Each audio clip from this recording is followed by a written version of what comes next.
thing I want to talk about is the auditory system, which is our sense of hearing. And the auditory system, it works and responds 1,000 times faster than our visual system. And it detects vibrations as small as a hydrogen atom. So it's very sensitive. And I'm going to talk about the discrimination now. So auditory discrimination, this can happen to students in several different ways. One of the difficulties a student might have is with two similar sounding words. So if they're having trouble in their auditory system and the teacher is dictating something, or they're listening to a friend, or they're doing a spelling test and they hear chicken, they might think they heard kitchen or sitter and sister. They're similar sounding words, but to an auditory system that's having trouble with discrimination, they don't hear that correctly. They have trouble understanding what's being said around them. So delineating who's talking to them. So think about those group projects in the classroom where you've got a whole bunch of kids, like 3 to 4 kids, all working on their technology, and they're all talking and shooting off ideas. Our students with auditory discrimination problems have a real hard time figuring out who said what. They could struggle with reading and spelling.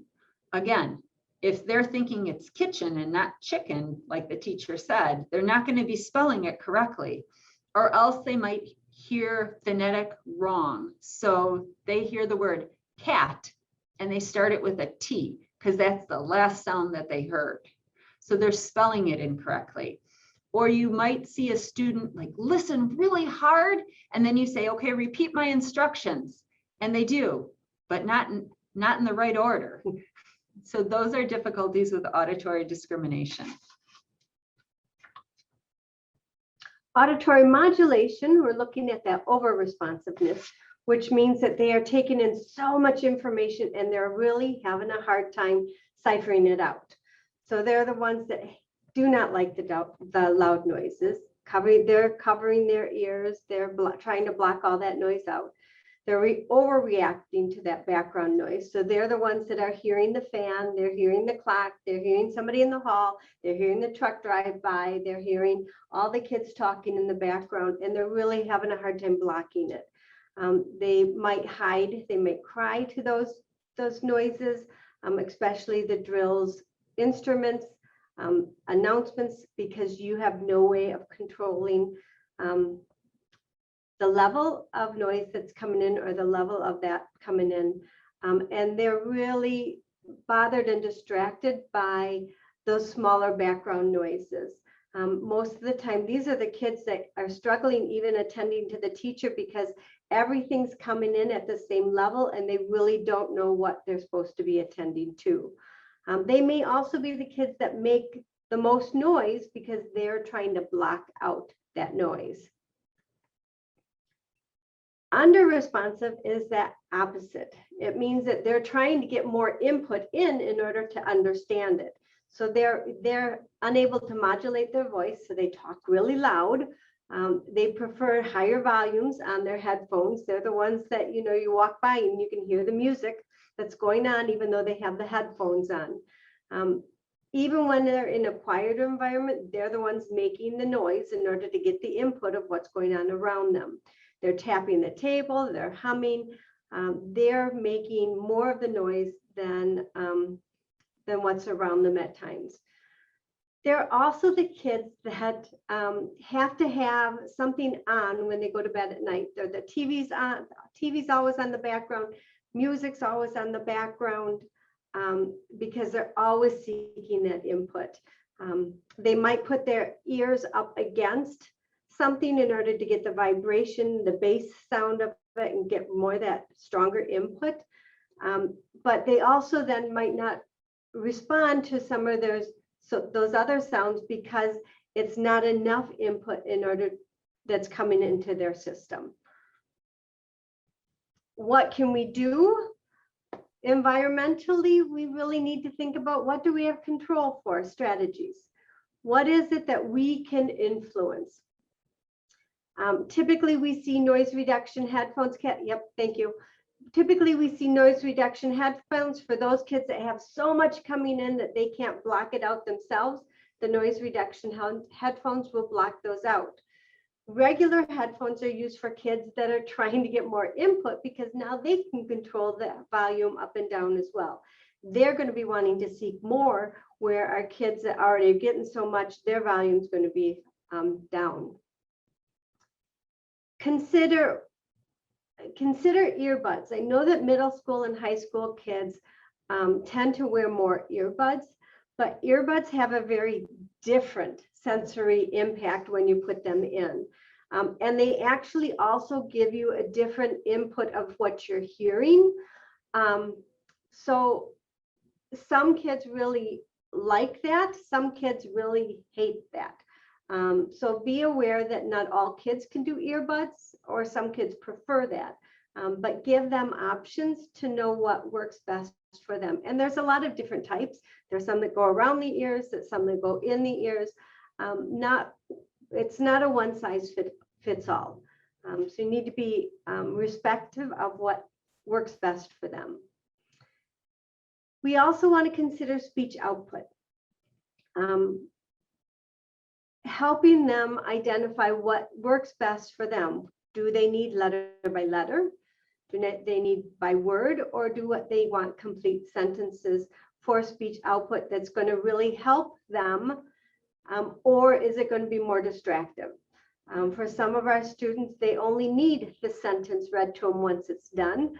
Other kids, they don't have that ability to know what they're typing until they hear it. So they have to hear it letter by letter. We also can change that rate of speech.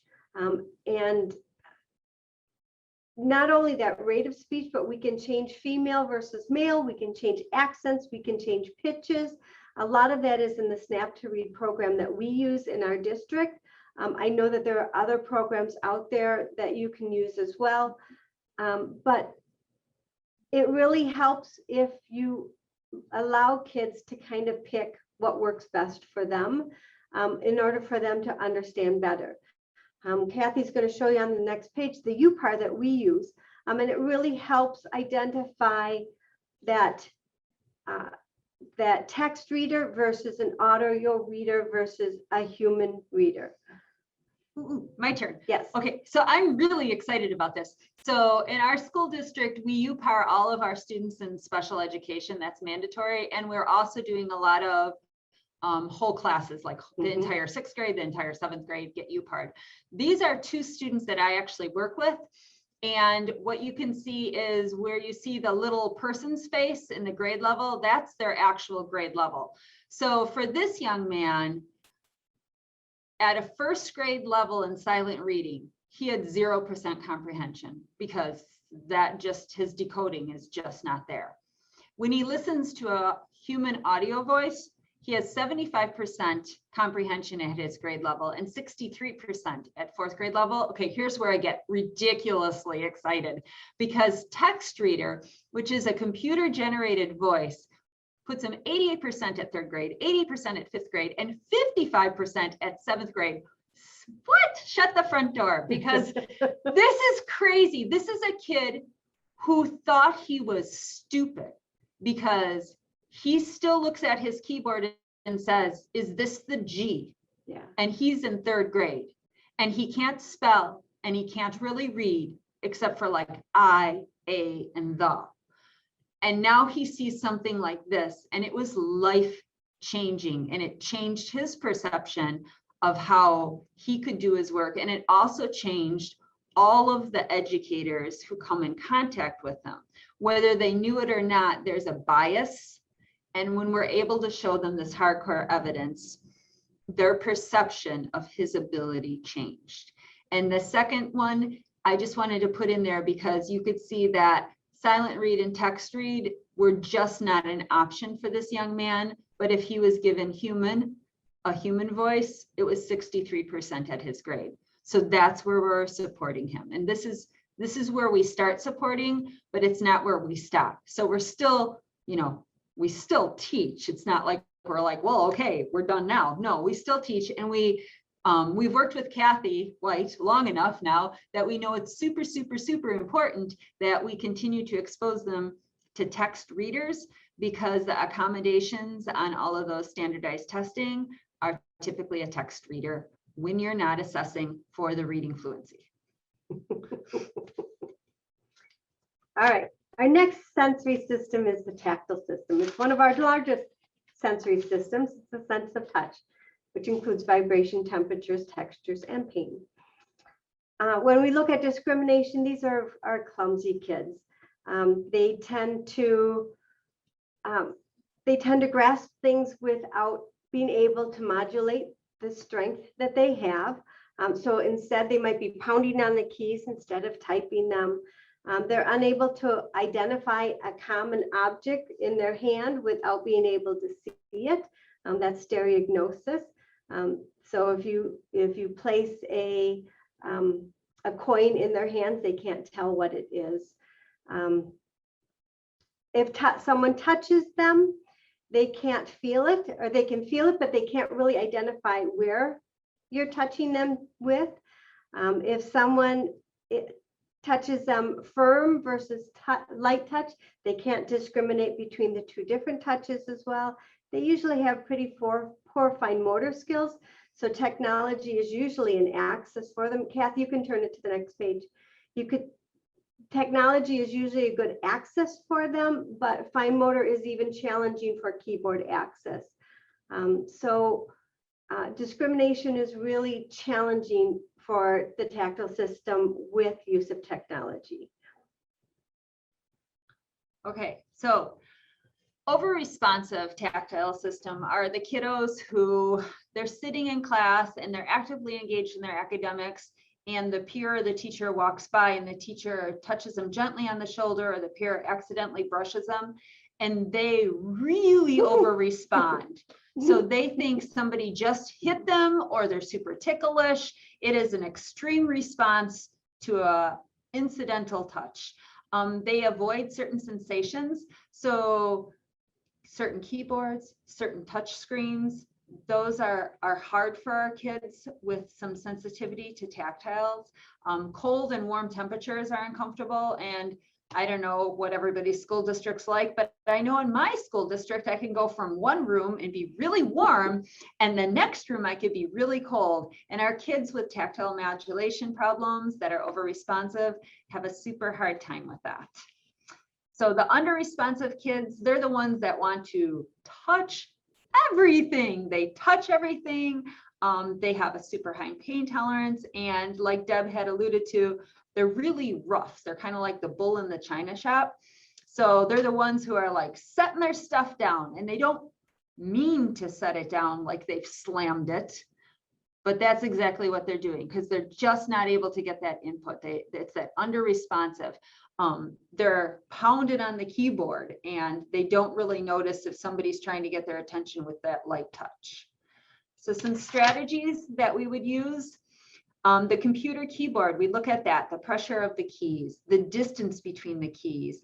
If there's an iPad that they're using, can they access the on-screen keyboard? Do they have too light of a touch for that? Or do they have too heavy of a touch? And do we need to support them with a keyboard plugged into that iPad so that they're not pounding away on that screen? There's different touch screens that you can get. There's one called a TAC screen, tactile learning screen. It's really cool. It's a simple bumpy film, and you put it on your iPad and then the kids feel that bumpy film. Now, I don't actually have it, so I can't verify how it feels. And the disclaimer, I don't know how well it cleans in the COVID world, but it has been recommended by several different people. Trackpad versus mouse, it's something you need to think about with these kids. Are they able to use that trackpad? Are they able to navigate that correctly with their touch?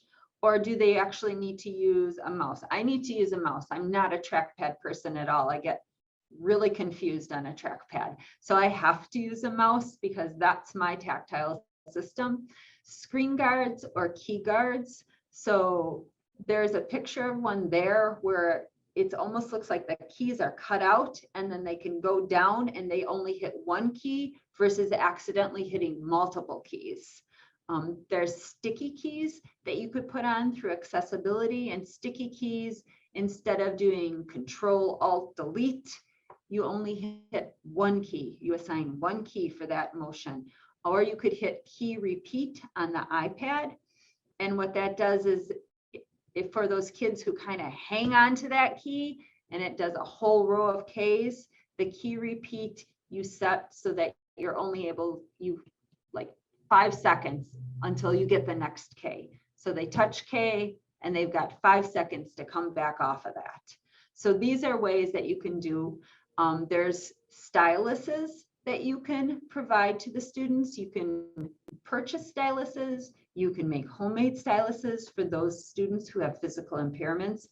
The thing that I want to say with styluses, though, is it has to actually be a tool and not a toy. And it's the same for the last strategy, which are fidgets. It has to be a tool and not a toy. So if the kids need something in their hands to keep them busy, I usually look for environmental things. So look for paper clips or a piece of Velcro that they can manipulate.